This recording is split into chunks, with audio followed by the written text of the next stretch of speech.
Fort là pour l'instant pour les Zambiens. C'est pas mal fait dans des tout petits périmètres l'explosivité de Katongo. Et on va écarter le jeu maintenant. Avec un centre, le contrôle, ce ballon qui traîne derrière avec cette tête et le but. Voilà, 9e minute. Et c'est la Zambie qui trouve la solution. Christopher Katongo qui permet au Chipolopos à la Zambie donc de mener 1-0. Problème d'ajustement défensif pour l'instant pour le Japon et la joie bien évidemment pour les quelques supporters zambiens. 1-0 donc le but de l'inévitable Christopher Katongo. Et pas de position de hors-jeu, un ballon dévié de la part de Mayuka. Et une belle phase de jeu également. Avec un centre de belle qualité là, dans une bonne zone. Et derrière, plus prompt, plus rapide, le capitaine zambien. Et on y a laissé une arcade. Avec les 2 points en avant. Et immédiatement, vous le voyez, l'ouverture, la plaie. Et le sang. Voilà, c'est très rapide. Une arcade en moins maintenant là pour Shinji Ogasaki.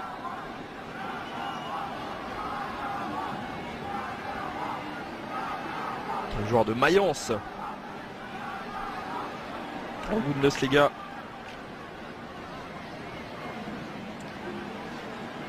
Ça c'est pas le gardien, hein, Toaster Nsabata.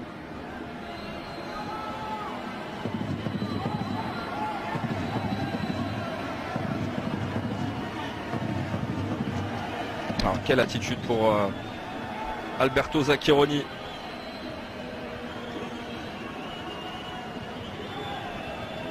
Certainement il y a de la présence et on pense à Sun Tzu notamment. Ah, c'est tir à terre, pourquoi pas. Avec cette frappe enchaînée, oh quel but! Quel but inscrit par la Zambie, petite combinaison et merveille de frappe. Ce but inscrit par Nathan Sinkala, le Sochalien. Et ça fait 2-0 pour la Zambie. Inquiétude pour Alberto Zaccheroni contre le Costa Rica, ils avaient encaissé un but, cette fois-ci c'est 2 et quelle merveille de frappe là pour le numéro 19 Nathan Sinkala. Et la feinte de Sun Tzu elle est merveilleuse. Enroulé du pied droit, petit filet. Nishikawa est battu.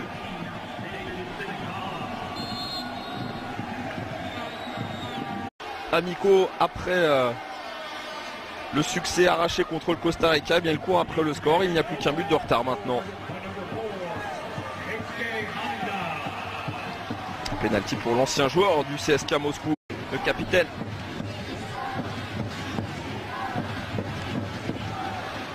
Allez, bon décalage là sur le côté gauche avec Kagawa.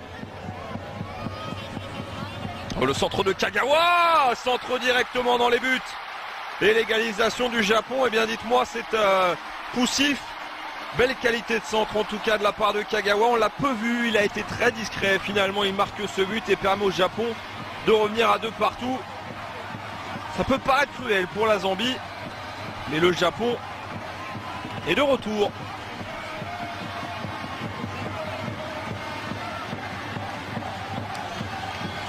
Allez, centre trouvé, belle zone. Yao Kubara qui vient faire semblant de toucher ce ballon. Ils finissent mieux les Japonais là. Peut-être un élan retrouvé avec un joli geste. Oh, le but de Honda, coup sur coup. Les Japonais qui inversent complètement le sort et l'issue de cette rencontre.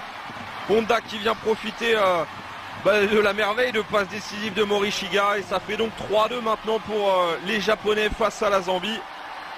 Et les 2 stars qui frappent coup sur coup.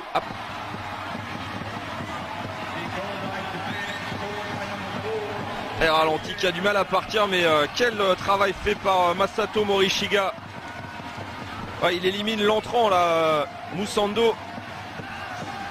Et le tacle impeccable de Honda pour le doubler.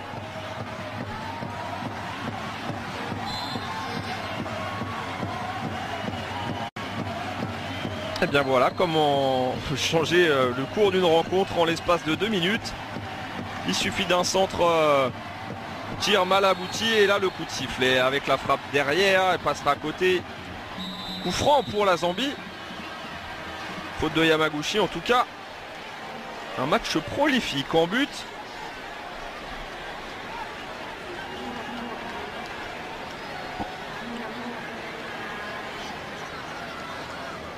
Et oh, elle vient se loger sous la barre transversale de Nishikawa. Et est-ce que c'est pas Lubombo Musando qui vient marquer ce but sur un ballon dévié? C'est lui qui a frappé, c'est bien lui qui célèbre.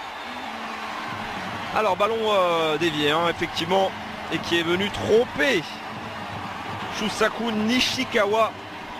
Ah la colère. Forcément il y avait un score à tenir, ils ne l'ont pas tenu les Japonais. Et là aussi on célèbre et on jubile. La frappe elle est lointaine et elle est déviée et elle vient se loger, on l'a dit, sous la barre transversale. Il est un peu court dans son initiative là. Nishikawa. Frappe déviée donc.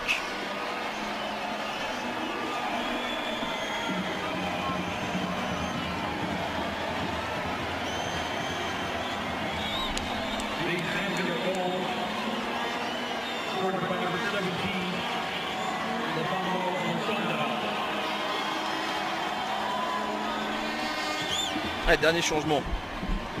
Et bon, incroyable. Quelle volonté pour ces Japonais, un match finalement complètement fou avec Yoshito Okuba qui vient marquer le coaching payant de Zakironi. Il a changé ses attaquants à la mi-temps. 3 buts inscrits par le Japon en seconde période. Et ça c'est un but qui va leur faire du bien dans les arrêts de jeu. Contrôle parfait, frappe enchaînée, rien à dire. Le long ballon là envoyé justement par Aoyama. Et le contrôle parfait, et c'est assez rare pour le préciser, mais Sun Tzu cette fois-ci était en retard. Il a été quasiment irréprochable tout au long de la rencontre malgré le fait que son équipe ait pris 4 buts. Voilà le 4e buteur.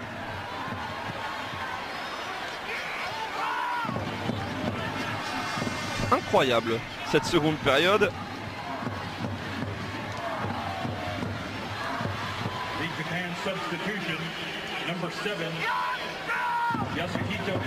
Et c'est peut-être pas terminé, qui sait. Avec la faute là. Avantage laissé. Saito. Oh, le ballon touché par Honda. Et là on s'est pas compris là.